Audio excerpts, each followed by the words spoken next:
What's up, Elevate family, and welcome back to Elevate from Burnout to Bliss. I'm your host, Reggie. And I'm Ebony. The podcast where we help you move from feeling stuck to building a life of purpose, power, and prosperity. Today's episode is for anyone who's tired of renting their life, tired of feeling like wealth is always one step out of reach, and ready to start building something real.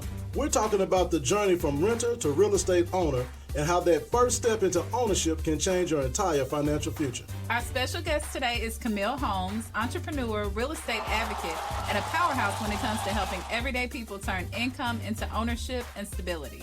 We're diving into her personal journey, the mindset it takes to step into entrepreneurship, how renters can become homeowners, and how homeowners can start building real estate portfolios. Plus, we're pulling back the curtain on how Camille built multiple income streams, including her cleaning business, and the lessons every aspiring entrepreneur needs to hear. So if you're ready to stop paying someone else's mortgage and start building your own legacy, you're in the right place. Let's elevate. All right, guys, thank you for joining us again for another episode of Elevate from Burnout to Bliss. And like we mentioned in the intro, we're going to be talking about today moving from being a renter to an owner. And we got with us in the studio, Miss Camille Holmes. So we're going to be talking about building wealth with Camille Holmes. I've been knowing Camille for a while. I think the first time we met Camille that I remember was at the daycare, right? Do you remember that? Our daughters went to Miss Baby and them over there. Sure did. That's where it was years ago. That was so long ago. Wow. They went to the same, it was preschool, not day school. We met at the wow. It's been a long time ago. Mm-hmm. So down through the years, y'all, I've seen Camille build her real estate business. She's going to talk a little bit about another business. But before we get into that, Camille, tell us a little bit about your background. Okay, so let's go back. So I come from a family of entrepreneurs. Okay. So I always say that I've been unofficially in real estate since I was 2. Okay. Only because my mom's been in it 40 years, so I've seen her build that, right? Outside of real estate, I have an architectural and civil engineer degree from Southwest Community College. Did not know that. Okay. Yes, and I have worked in financing. I've worked in Regions Bank for a number of years, over 5 years. What else have I done? I've done a lot of stuff. Okay. But I'm part of the corporate world and entrepreneurs. So, Gotcha. Okay. yeah, so I know what both ends look like and why it's important to really just have both of them, right? Right. And so over the years, I've worked in both spaces. From the last 10 years, this is my second round of being an entrepreneur, so I'm going to stick with it this time. And then my husband and I do co-own a cleaning service. It's commercial and residential services that we provide, yes. Cool. Well, you got something? Yeah. So beyond that, beyond the work experience and titles, like, who is Camille? Like, what are the things that make you happy?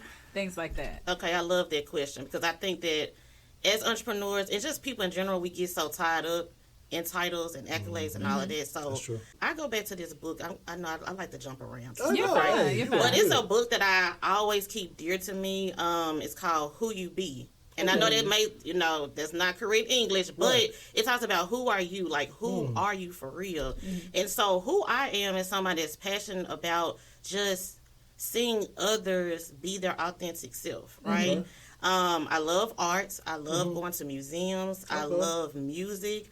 I love rap music. That's my first love. However, but I love all music. I love to just be around people. I am a people's person, so I love to do things that embodies just people just being themselves. And I like to also mindset. I'm a reader. I'm a bookworm, y'all. When I came in here, I'm looking at all the books. I'm taking pictures of the books that I need to inquire about. I love reading and I love family. So I am all those things, and then I am an entrepreneur and all the other stuff. That's what makes me smile, just being Camille. That's what's up. That's a great question. I like that. So I want to jump back for a second. You mentioned that you come from a family of entrepreneurs. So your parents were in real estate as well. Tell me a little bit about that. So outside of my parents, I have cousins, uncles, aunties, my sister, just a lot of different people in my family, immediate family, who are entrepreneurs. So yes, my mom's been in real estate 40 years. We actually have a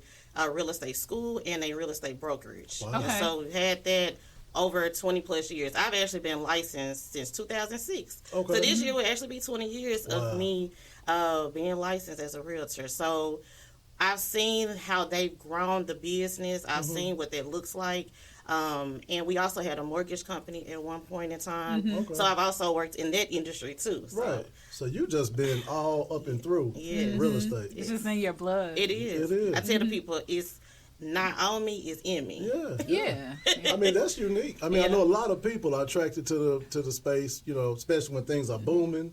A lot of, you know, new agents come in and then you kind of see them wash out. And you know, but man, just to go back is just, you've been around this whole decades of being around. And it's a perfect family industry. Yes, absolutely. A friend of mine, her mom has been in real estate since I've known her. And then when her dad retired from the railroad, he joined her. And so now they do it together. Yes.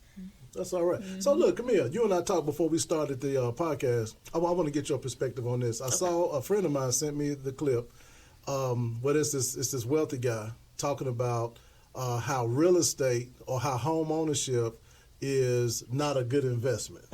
And how, it's a really wealthy guy sitting in the back of a Rolls Royce trying to convince the average listener that real estate is a bad investment. What's your take on that? First of all, I absolutely hate when I see those things. Right. Because if you look at that person's portfolio, I guarantee they have, first of all, they live in a home that they probably have paid off. Correct. Right? And then I guarantee that their portfolio, which has made them wealthy, is real estate. Right. And so, yes, there are pros and cons to all things, but how America was built, how Black America has been built, what that looks like being, you know, having that pride to have something, what that looks like to have sustainable, just having stability in your family, in your community, is because of home ownership. That's exactly right. Right. I agree 100%. I agree. Yeah, so I hate when I see those think tanks, because it's like, it's not giving real information, and it's for the person who is not really knowledgeable or they're scared or whatever the case may be. It really, it's like I'm fighting against a brick wall, because while I'm telling you all of the, you know, the beautiful things about how much, and now I'm going to tell you the real about it, but then this person who you are seeing that's flashy, that has all these things that you think that that's what you want, and they're telling you something totally different. It's like we're fighting against each other. Yeah. And I would have one question for that person. Do you own real estate? Right. So if the answer is yes, then let's not put out this false narrative. Exactly. So don't use that as part of your means to get wealth and then come back and say, oh, well, you should do it a different way. Right. Why? Right. I know exactly. When I saw that, I thought exactly what, you know, the same thoughts you had. I said, well, you know, Camille's coming in. I'm going to ask her about that. Because like you said, you know, people put that kind of stuff out there and say, oh, that's a terrible investment. Now, what the gentleman who, what's the guy's name? His name is John Hope Bryan. He's the founder of Operation Hope. That's right. So what he mentioned, if you keep watching the clip later on, now he mentioned something I did agree with, and that is, if you have a super duper big mansion, you know, relative to your real estate market, it may not appreciate much. Now, that's absolutely true. Because it ain't no huge market for that. Right. But for the average person, just an average person, man, real estate has allowed us to do all kind of stuff and build communities and use the equity to do all the things. And that man, whoever it was, he's probably he is a landlord. Right. So, of course, he's going to tell people that, because that's going to dip into his bottom line. Right. So. You know, I didn't think about that, but you are absolutely right. You're absolutely right. Exactly. So let me ask this, Camille, for you. Now, I know you grew up around the real estate culture, the family. Yeah. Was real estate always a plan for your life, or did it kind of develop over time? So,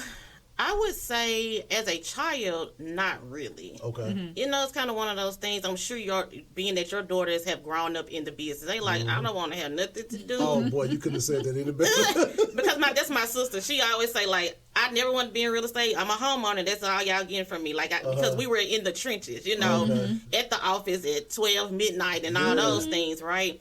However, I would say after I went to Southwest, got my degree and all of that, because that's still real estate, I just one day said, I'm going to go to real estate school. Now, at the time, we did not own the real estate school that my mom was a teacher at. Okay. She was just an instructor. And I didn't tell her that I was going to class. Okay. I just showed up. And she was like, wait a minute, what are you doing? And I was like, I'm coming to her class?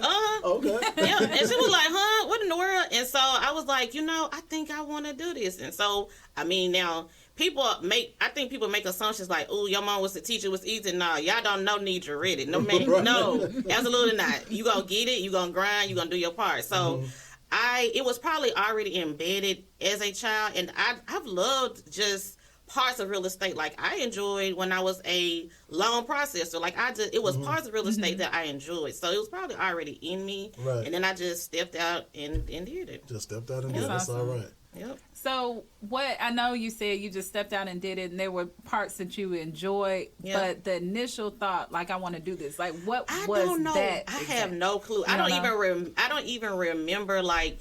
Was there an aha moment? I don't know. I don't know what that was. I got you. But you know what? Now, something you said when you were first introducing yourself, you mentioned that this is your second go-round in entrepreneurship. Talk about that for a second. Talk about the first round and just kind of bring us up to speed on that. So when I got my license, it was 2006. So I was 22, 23, something like that. Yeah. So of course we know 2008 happened and the recession and all of that. So it was, I think I put my license in retirement maybe 2010. I was like, oh, I need to go work a job. Like I need some real income. Now, mind you, at that same time, I also bought a house. Okay. So for me, it was like, so the overhead kind of increased. Yeah, I was just like, maybe I need to get a job. You know, that's just my thinking, right? Now, I know some people like, well, if you were in a family business, why would you do that? I'm like, well, because they also taught us how to be independent and take care of our own business, right? So I did what I thought made sense. And so I did that for a moment of time. Now, I didn't just go get any old job. I went to Regions, right? Because it's still, in my head, it's finances. I'm familiar with that, working in mortgages, all the things. So it gave me a different perspective, and I'm glad for it because that also helped me when I came out of being a 9-to-5er, like 7 years later, and having that other knowledge and that other perspective of what it looks like when it comes down to banking and, you know, the budgeting side of it and helping those people as well, you know, in the banking industry. I love that, because, man, that's so a lot. I don't know if you know how much of me and Eb's story you know. Ebony, correct me if I'm wrong. I think Eb was full-time. How many times have you been full-time and not full-time with P3? Twice. So twice, she came on full-time. Yeah. They had to go back because we needed, you know, the company had to get its legs strong. Then she came on again. They had to go back. So, y'all, so anybody out there that is thinking about making this leap, just understand, even if you have to get a job, in the process, it's all part of the bigger plan. You have to be fluid. Absolutely. Let me tell you something. People don't know that my dad just retired from the school system 2 years ago for 40 years. Wow. So while they building businesses and real estate, their own personal real estate portfolio and building the real estate brokerage in school, they have common sense to know that we need steady income. We need health insurance. We need life insurance. So that's where I got that part from, like being both. Now my mama, she that hustle. Like she stopped, full stop when I was in second grade. Like I'm doing this, and so but you gotta have both. You gotta have both because if you, I know it looks good on social media. And I know we'll probably talk about it, but while we're talking at this point, it looks good on social media where people are always talking about being an entrepreneur. You have your freedom and all that. Man, it depends on what you mean by freedom, right? Exactly. But you have to have that security income. Like, you have to be monetarily okay, because if not, you're quick to just go to any old thing. Or you'll be desperate to just go to the next thing that's popping because you need money. And you cannot be, I don't think you can be successful in anything if you don't have your money right. That's just how I operate. Exactly. No, and I'm sure you've seen it, whether personally or with other agents. When your back is up against the wall, you'll do anything. The clients know. I don't know how they know. They can pick up on it. They call it, what they call it, commission breath. It's like you just, that's a real thing in the real estate industry, because it's like you just rushing trying to close the deal, and sometimes you may or may not do something that's ethical or just that's right, or you're not taking care of the client properly because you're just trying to close the deal. I mean, I get it. Until we get to the closing table, we're technically working for free, correct?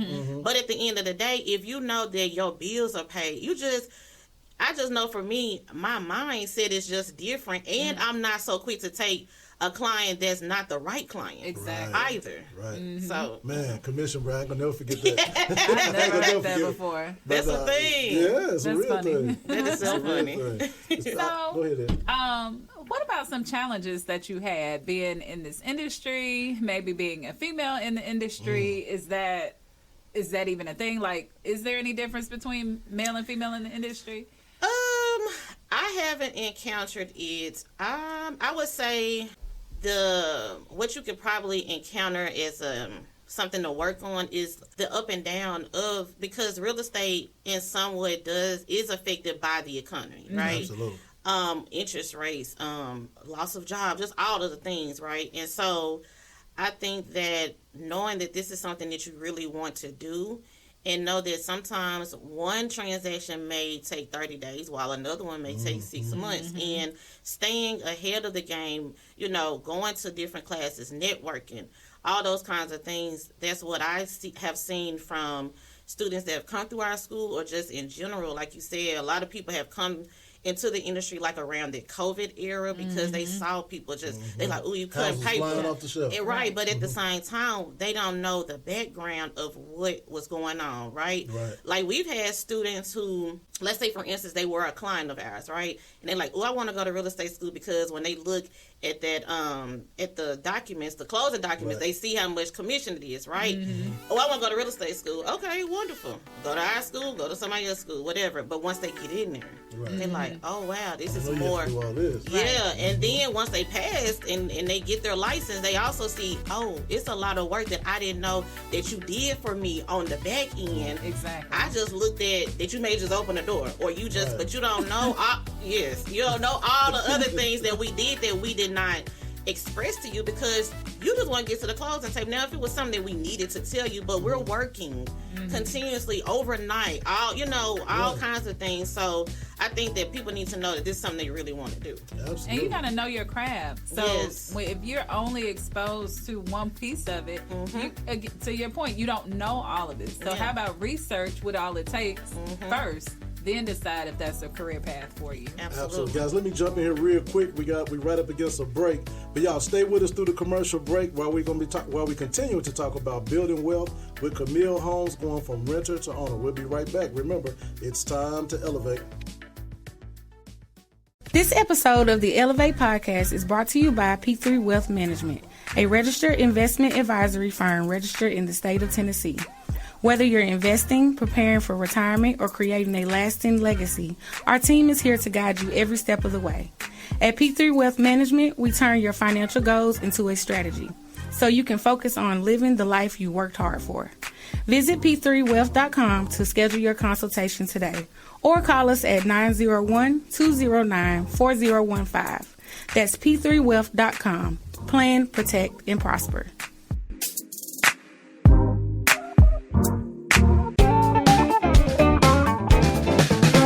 We're back. This is the Elevate podcast from Burnout to Bliss, and we're talking with Camille Holmes, going from renter to owner and how to build wealth through real estate.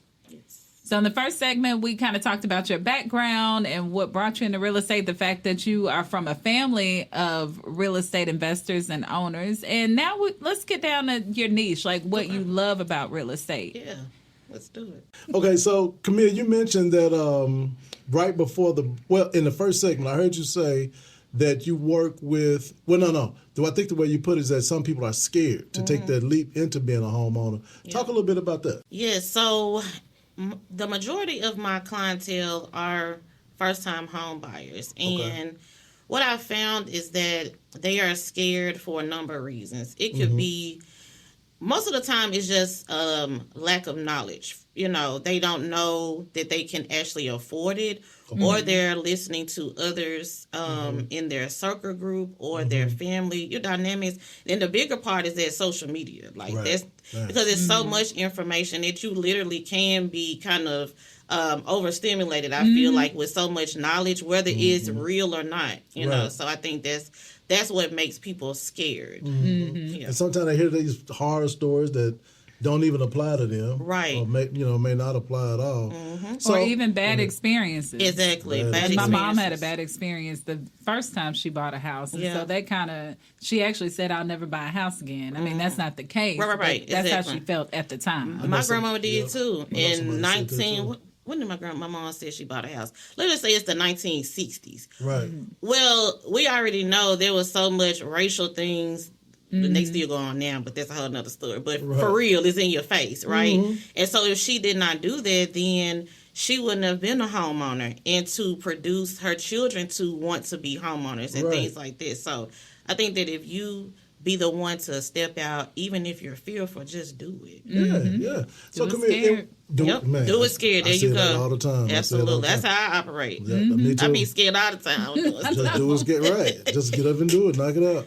So, Camille, in working with first-time home buyers, what are some of the things that programs out there that can help a person kind of get over their hump that some of my listeners may not know about? Yeah, so when they're talking to me, so what I do, what I call a chat with Camille, whether it's in person or Zoom, and it's basically a buyer consultation, just changing it up, right? I like that. And we're talking about we're doing something like I tell them this is no judgment for real. Like I need to know all the facts about your credit, income, all the things, right? And so that I can know how we need to move forward or come up with a plan of action. So let's just say if someone has credit challenges, I will send them to Operation Hope, and I have a few, I call them credit mentors or whatever. So they don't do credit repair. They actually show you some things that you need to fix on your credit or pay off or whatever, but they're educating. So that's one thing that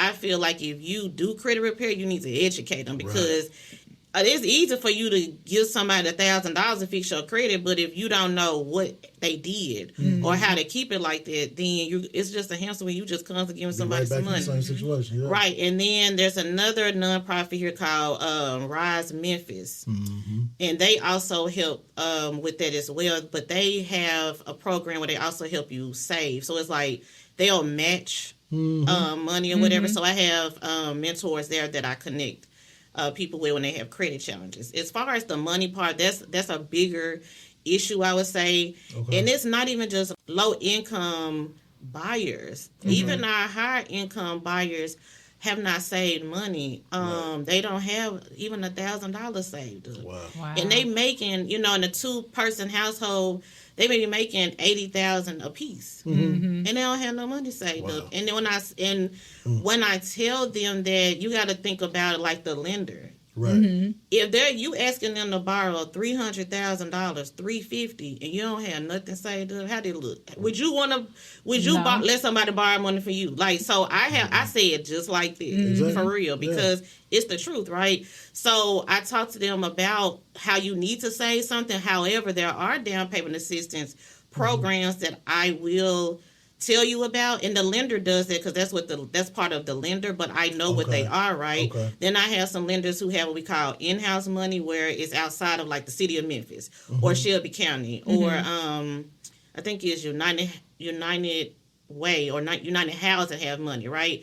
So, but the certain lenders have money as well. They may have $6,000, $7,000 or whatever. So you can have some down payment opportunities, but you need to have some money saved. So we talk about those different things. And then, people say, well, what if something's going on in my house and I need to get something fixed? Well, that's what home warranties are for. Like, so I'm a very much a solution-based person. If you come with something and you telling me what the problem is, I'm naturally just going to find a solution, right? So that's just how I operate.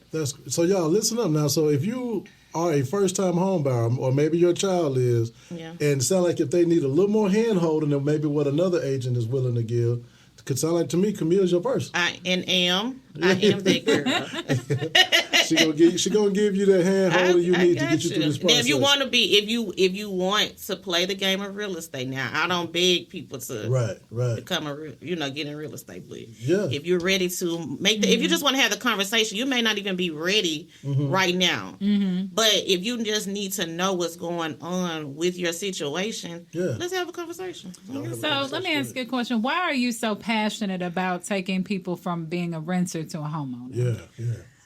I feel like that being a homeowner, well, I'm a history person too, and I love Black history. So I know from just hearing from my grandparents and my mom and stuff, and just talking about the disparities, that we had back then, right? And so they fought for these things. So it's like, I think this generation, or just people in general, are so lax about it's not that big of a deal. I'm like, but it is. Right. Because that's what created community. That's what created stability. I think that if we get back to that, because it's 65% of people in Memphis who are renters. If you look at that, that also, I feel like, has that also combats what we have when there's healthcare issues, food deserts, education, the job market, all those kinds of things. Like, we got to get, like, all those things have something to do with it, right? Even incarceration, like, it's a hamster wheel. It all comes together. So if we can combat several of those different things, then it can help the whole circle. Absolutely. Home ownership, I agree with you. Home ownership is the bedrock of a community. Absolutely. It is, and there's I've mentioned it before on this podcast. There's a different mindset that comes with owning stuff. Yes, definitely. It does. And if to my landlords out there, I know all of y'all know, when you can find that one diamond in the rough, that one tenant who would treat your home like they own it. Yeah. Oh man, keep that person. Okay. Because most people, if they don't own something, they just don't look at it. They don't. They're gonna tear your stuff up. They're gonna tear it up. They just like, well, they're gonna pay for it, and I think it's a sense of family. Like, I don't know what I was reading, but it said that this young lady, her grandmother died, and so this house that they always grew up in, 30 years, 40 years, it's a family home. When the grandma died, they didn't realize the grandma didn't own that house. She been renting all this time. And yes, the landlord can feel like she's family, quote unquote, because she's been there for 30 years. And he can let them stay there for, 30 days or 45 days to get stuff out. But that's what he going to do, because at the end of the day, it's a business to the landlord. It's a business. And so many people was like, that landlord wrong for that. And I'm like, even if I'm not, even if I haven't experienced something, I can understand the other side. But at the end of the day, when it's all said and done, this is a business. It's a business. And if you don't look at it like that and know that we got to have something for ourselves, it's not up to that landlord to just let y'all stay there. Right. Somebody could have maybe bought growing their house. I don't know the situation, but my point is, we shouldn't be 30, 20 years not knowing that this wasn't actually growing his house. Exactly. So it's more of memories and stuff. Like, we can all go back if our grandparents are still alive, or if that house is still in our family, we can have those memories, right? So it's creating, again, family, community, those memories, generational. I know we talk about generational wealth, but I'm like, what about the generational just memories that we have, that we own something and we got something to create that for our own kids. It don't just start with us. Our kids can be in that, be a part of those memories as well. And it's a pride that comes with owning. Absolutely. I posted back on Tuesday or whatever day I posted it, that a stat I saw on the NAR, and it said that the median home buyer now in the U.S. is now first-time home buyer is now 40 years old. Wow. Buying their first home at 40 years old. I mean, that's a big shift. And, it's a lot of reasons why. But let's talk about that a little bit, Camille. Yeah, and so we know that when NAR or any of these people are talking about the American, we know that it's even higher for Black America, right? True. Man, that's true. That's so true. Years ago, many years ago, it was like 25 or 20 or whatever. So being that it's 40, it's probably about 42 to 45 for Black America. Buying their first home. And most of my clientele are between that 38 to 45 range. Okay. And so some of the things that they have, they need to work on is, again, credit. Okay. Saving. I know here in Memphis, we know that, I would say jobs, job security, one, and then I would say what they're getting paid, right? But that's not everybody's thing. It's really their debt. They have a lot of debt. If you have a car note, I was actually pretty shocked. I didn't know that car notes cost so much because I don't have no car notes. I was like, $900 for a car note. That's absolutely insane. And when somebody told me that, I was for real shocked. I was like, what kind of car do you have? Is it a luxury car? I'm thinking this, you know, a BMW, a Maserati. I don't know. She was like a Toyota. I was like, girl, bye. I was like, excuse me. And so I'm like, that's not even including insurance. That's crazy. Exactly. So if you have a car, so when we do our chat with Camille, if you have a car note and you have student loans, that's the other part for us. Right. Under 50, we got student loans. And so if you have those two things and you making probably under $80,000, if it's not 2-person household, it's you could probably afford something, but it's probably going to be what you want to afford. So it's like we have to know if it's just because it's your first home, don't mean it have to be your last home. You take so many words out of my mouth. You got something you want to share? No, go ahead. Look, I was talking to a guy, fraternity brother of mine, and was talking about buying a house. Matter of fact, he was interested in a home that I built, but now he don't own a home. Yeah. But his thing was, well, no, you know, I want the 3-car garage. I want this, da da da. Bro, you're not there yet. Right, and it's okay. Like you said, your first house not necessarily your last house. Absolutely. But every year that you continue in the renter space, which is nothing wrong with renting. Right, Let me be clear, nothing wrong with it. But every year you spend in that space is 1 year less you haven't built an equity. Absolutely. So I don't know. You know. And it's fine to have your preferences if you are still in a position to act on those preferences. Correct. So if you say, no, I want to be in Collierville, I don't want to be in Cordova, that's fine if you can act on either. But don't say I want to be in Collierville, so I'm going to wait 5 years till I can get in Collierville. Because you probably won't be able to be in either one of them in 5 years, for real, because of just how the market is.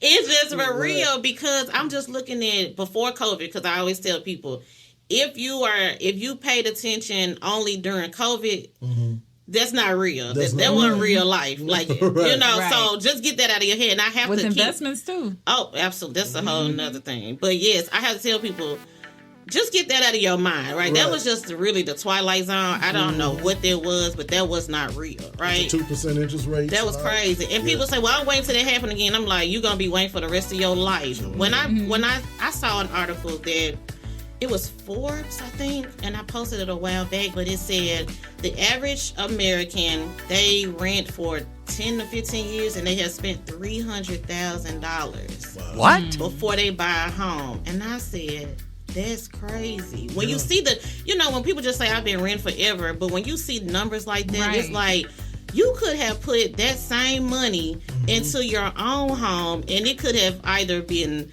halfway paid or like $300,000. If you bought a house for $250,000, you know, like the number. So while you're doing that, you have now helped that landlord either because the house probably paid off when they bought it, right? So now you're helping them build other real estate portfolios for somebody else versus for your own self. Right, that's crazy. But, you know, hey, guys, like I said, it's a no judgment zone. We're not judging by no stretch. But we're just trying to get you to think about it a little differently. Give you the information. Give you the information. Believe it or not, we actually right up against another break. We're going to pause right here. Stay with us through this last segment. When we come back, we're going to be talking about some more things that Camille is doing, as well as other ways you can build wealth through real estate. Stay with us, guys. Remember, it's time to elevate. Tax season doesn't have to be stressful. Power 104 listeners, get your taxes done the right way with P3 Financial Group. Call 901-209-4015 and work with professional tax preparers open year-round, not just during tax season. Whether you want an in-person review or a 100% virtual experience, we make it easy and secure. And Power 104 listeners get an exclusive discount when you mention this ad. Don't wait until the last minute. Call 901-209-4015 today and file with confidence. And we are back, guys. This is episode 6 of the Elevate Podcast, season 3, and our special guest today is Camille Holmes with Building Wealth with Camille Holmes. She's taken us from being a renter to an owner. If you missed those first 2 segments, definitely make sure you go back and catch them on the replay. So this last segment, Camille, we want to dig something you said earlier. I can't remember which segment it was in, but you mentioned that in Memphis, right here in Memphis, 65% of the citizens are renters. Mm-hmm. Now, we are trying to shift that needle to more ownership, but it also presents a good opportunity for investors as well. Let's talk about the real estate investing game here in Memphis. Yes. So I know people, want to talk about hedge funds and all that, but what they don't understand is the average, everyday worker can be a real estate investor. Yeah, yeah. And how I know, because that's who I work with. Mm-hmm.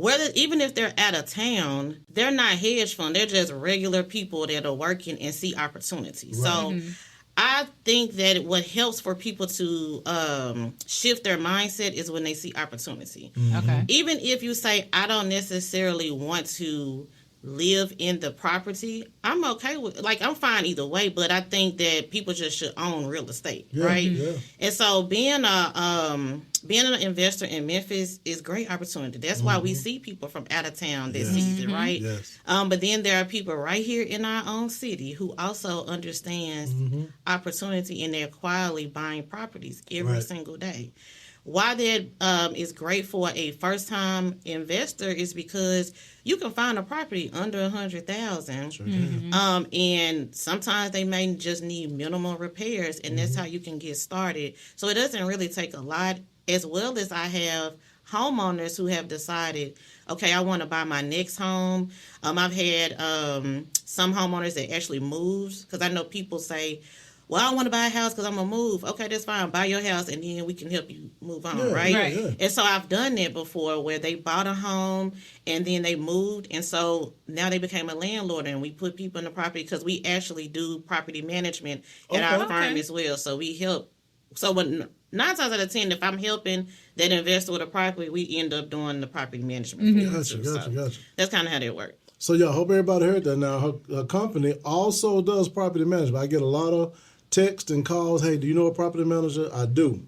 Camille Holmes, she's sitting right here in the studio with us. Yes. Go ahead, Ed. Yeah, so in that same vein, what's the easiest way for someone who did buy their first home to transition? Are there any tips for them? Because especially when they're trying to qualify, they may feel like, well, how do I own this house and then qualify for another house? Right. So there's a way to do that. The lender will look at the potential rental payment that they will have on that property that they're going to be moving out of, and they're able to just use that as income. Got it. Sometimes, depending on if it's like a 2-person household, one person may actually be on their loan and their deed, and then the next person buy the house. So it's just, different ways that people do things, but it's not an unusual situation. People do it all the time. The bottom line is you can get it done. Absolutely. You can get it done. Yeah. So, Camille, have you ever seen an investor try to scale too quickly? Try to do it too? I have. I would say some of the tips that I would give someone that's a new investor is you need some money saved up. Yes. Because at the end of the day, that's still your home, right? And so we know that the person could be the perfect tenant. They're paying their rent on time, but something is going to happen. Any kind of repair that needs to be done, the last thing you want to do is feel stressed because you already have this other, your home where you're currently living, and now you need to have money set aside for this house. So let's just say if we're going to use 2,000 as an easy number, and you may have a mortgage of 1,000 and tax and insurance like 1,500. So your total out of pocket is 1,500. They're paying 2,000. That 500, you need to set it aside. Don't start spending that money. Right. Set it to the side, because when we have a call that a tenant needs some repairs done, we're going to call the owner, let them know, and it could be a small 200 job. $200 job, or it could be $1,000 job. You see what I'm saying? And you don't want to just feel that intensity. As well as sometimes it could take a little minute for you to get a tenant in the property. Right. And if you have a mortgage, you still have to pay your mortgage on that home because you don't want to mess up your credit, right? Or if it's vacant, there's still some maintenance that you need to do. If it's free and clear is what I mean, and it's vacant, there's still some maintenance that you may need to do on the property. So the main thing is have some money saved up. Yeah. And for one, because down payment, so there's no down payment assistance for investment property. So you're going to need about 20 to 25%, depending on that lender, if you're doing like a traditional mortgage for investment properties. That's good to know. And let's back up to even before you get the tenant. Repairs. So whatever you think the project is going to cost to fix that home is going to cost more. Exactly. So that goes to your point. Twice that amount. You can do the most like sophisticated analysis and get all of the quotes to fix that house up, and it's still going to be more. Absolutely. And so if you only have what you think it's going to cost, then you may be in a situation where you can't even move forward with getting a tenant because you don't have the money to finish fixing up the house. Yep. And getting tenants, we talk about getting tenants, that's the holy grail of being a landlord, finding the right tenants. You know, I can remember back when we were getting going, and back then, you know, our experience was, you know, tenants that had Section 8 vouchers. Great tenants, Section 8 paid on time. That's changed a little bit. Not the tenants. Tenants still great. But, man, getting the money. They pay later and later. And, man, sometimes it'd be middle of the month before we get paid. I'm like, man, this is crazy. So, I don't know. That's a whole nother thing. I'm thinking about getting out of that space. But I'm telling you. It's in that part of, because there's so many different aspects of real estate investing. There's just one. Being a landlord is just one part of it. You can do short-term leasing. You know, I know that you all do that. You can do fix and flips. Right. It's so many different ways. Some people just buy land. You can buy land, you know, or you can do commercial and have a business and then rent out the spaces. I mean, it's so many different ways that you can do real estate investing, just real estate in general. I just tell people, just get in the game. Just get in the game. Even midterm rentals. A lot of people don't think about that. They either do long term or short term. But the midterm, 3, 4, 5, 6 months. 6 months. We had a 6-month tenant at the Airbnb property. Absolutely. Traveling nurses and things. So I had something else. Hold on. And like you said, Camille, there's different ways to get going in real estate. What I was thinking about was, and you mentioned Memphis, how it's just fertile ground for real estate investment opportunity. Y'all, people will be surprised how inexpensive some of these lots are here, especially like North Memphis, South Memphis. These lots, man, and I ain't trying to create more competition for myself, but you can find lots, $1,500, absolutely, $2,000, $2,500. And just get the lot and hold on to it for a while. If you ain't gonna do nothing else, at least get the. And I promise you, when that economic development come back that way, you can sell a lot for 4 or 5 times the amount you purchased it for. I've seen it hand over fist. Yes, I'm telling you. So it's a lot of ways, guys, to get involved in this real estate game. But I want to switch the conversation up a little bit. Time we have left. In the intro, we mentioned that you and your husband have. Shout out to the dog team. You and your husband have a cleaning business together as well. Tell us about that. Yeah, so we own Holmes Cleaning, and that was something that's his passion project. That's his passion, okay. It was like maybe 7 or 8 years ago. He was super excited about starting it because it was something that he and his parents were talking about and doing before they passed away. Shout out to my in-laws in heaven, but. This is something that he's really passionate about. I help on the back end of the accounting. I make sure people pay their invoices. Right. But it's been something that I've been able to see as far as that multiple streams, income, and it's part of real estate. Like, when I talk about real estate, I'm like, it's not just buying a house. Like, that's a part of real estate. You're going into a building or a home and you're cleaning it. So that's part of real estate. So it's something I enjoy. I do get down and dirty and help clean and stuff too. And so it's a family, back to what I was saying earlier in the beginning, that family aspect. Our daughter helps him as well. We have other family members that help, some of his friends. It's really a family-built business. So we're excited about how it's going to pivot over time. So we do work with we've worked with Shelby County government. We've worked with big businesses, apartment buildings. So it's not just homes, but we've done something for the government, all kinds of stuff. So is it more site cleanup type stuff, or is it going in and like? So basically, what's you all's ideal customer on the cleaning business? So our ideal customer, we don't do like the weekly cleanup. So we do trash out. We do trash out. So that's one of them. Also, we do make ready services. So somebody's moving into a property or they just moved out. And then for businesses, towel or hardwood services. And then he does upholstery. So if they actually still live in the home and they want upholstery cleaning on their couches and rugs and stuff like that. Okay. Yeah, good to know. That is good to know. Okay, Camille, we got a few more minutes left.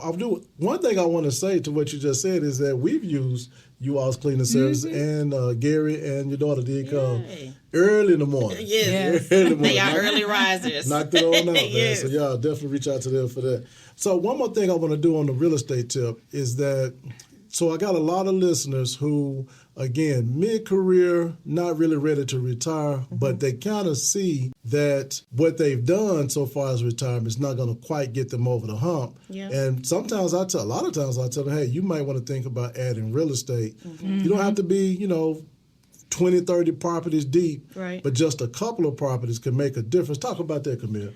So I'm going to say it's twofold, because it can either be you're buying real estate and or you are actually a realtor.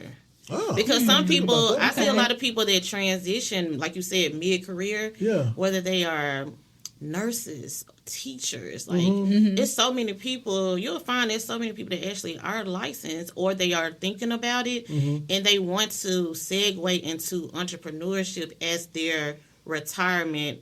They're going into that end of, the next 10, 15 years, and they want to do the entrepreneur side as they retire. So I would say in the midst of that, so we're going to talk about being a realtor first. So I would say in the midst of that, because it doesn't take but probably a couple of weeks or a month or so to get your license, right? But in that, build up your business, right? Build up your business with your spirit influence or however, and start. As you're closing, just start putting that money away, because yes, it looks good to get, 10, 20,000, commission or 1,500, whatever that is. Put that money up, get with P3 Financial and let them help y'all.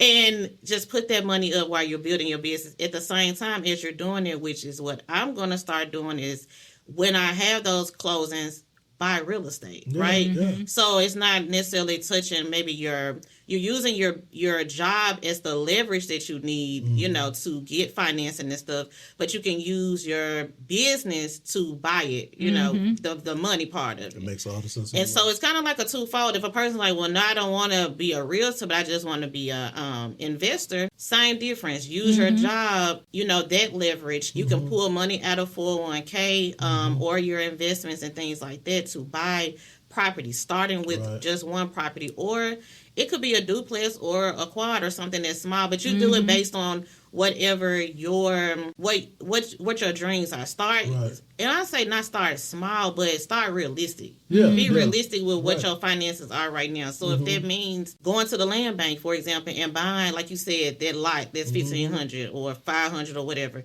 start with that first. It make you feel good, like, ooh, I got me a property. Exactly. I'm in the game. Exactly. And then, because sometimes somebody may buy that from you, and now you done flipped it and made $3,000 because you bought it for $500. So it's all kinds of ways to do it, but start realistically and then over time. So that's what I'm looking to do on my own personal side, outside of family properties that we have, is start, like you said, small with that one property and just keep going from there. Because it's like, once you do it, it's like home ownership. Once you buy that home, you're like, wow, I did it. And you can just keep doing that. Man. I really like that fun. you take a holistic look at real estate. Yes. Because it's not single faceted. Yeah, and that's good. And I didn't think of that as a way of padding your retirement is transitioning to being an agent. That's great advice. So Camille, you have given out so much good advice today. So much, Yes, so many great guests. gems, Thank you. so many just nuggets people can have to enhance their life. But I do want to be sure that our listeners know how to find you. So what's the best way for people to contact you? The best way, I'm going to give my phone number out. I know people are like, yeah, you get your number out. Yes. 901-691-8514. Or you can go to my website, CamilleDavisHomes.com. And you can go to our website for our cleaning service, which is HomesClutchCleaning.com. All right, y'all heard it right there. And you're also on social media. Oh, yeah, I'm on social media, yes. Camille Davis Holmes is my social media on Facebook. I think my Instagram is Camille the Entrepreneur, yes. There you go. There we go. Y'all heard it. Y'all heard all the different ways of getting in touch with her, man. Make sure you reach out and get you some knowledge. Like she said, start with a conversation. That's it's always a good starting point to get going. And because sometimes what keeps us on the sidelines, we scared to talk to people. Yes. And that fear just keeps us locked, man. So but Camille's a very nice person. You can talk to her and get your questions answered. Yes. Got that? And then to reach us, you can reach us at 901-209-4015 on social media. I'm Eb, the advisor, and Reggie is the money Jedi. All right, guys. We out right now. We'll be back again this time next week. Keep it locked on Power 104.1. Remember, it's time to elevate.